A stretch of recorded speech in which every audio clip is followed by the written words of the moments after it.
ഹബീബായ മുഹമ്മദുർ റസൂലുള്ളാഹി സ്വല്ലല്ലാഹു അലൈഹി വസല്ലമ തങ്ങളുടെ വഫാത്തിന് ശേഷം ആയിഷ ബീബി റളിയല്ലാഹു തആല അൻഹ അവിടുന്ന് അഭിമാനത്തോടെ പറയുമായിരുന്നു, ഒരാൾക്കും കിട്ടാത്ത 9 ഭാഗ്യം ലഭിച്ചവളാണ് ആയിഷ.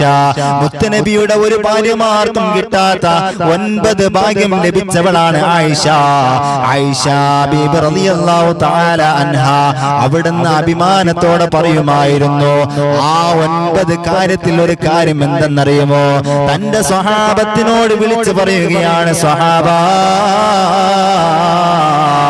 മുത്തുനബി സല്ലല്ലാഹു അലൈഹി വസല്ലമ തങ്ങളെ എവിടെ കിടന്നാണ് മരണപ്പെട്ടതെന്നറിയുമോ? അല്ലാഹുവിന്റെ റസൂലേ എവിടെ കിടന്നാണ് വഫാത്തായതെന്നറിയുമോ? ഈ ആയിഷാന്റെ മടിത്തട്ടിലാണ്, ഈ ആയിഷാന്റെ മടിത്തട്ടിലാണ്. മുത്തുനബിയുടെ തൊണ്ടക്കുയിലേക്ക് അവസാനമായി ചെന്നത് സംസമായിരുന്നില്ല. എന്റെ ഉമനീരാണ്, എന്റെ ഉമനീരാണ് എന്ന് അഭിമാനത്തോടെ ആയിഷ ബീബി റളിയല്ലാഹു തആല അൻഹ തന്റെ സ്വഹാബത്തിനോട് അഭിമാനത്തോടെ പറയുമായിരുന്നു.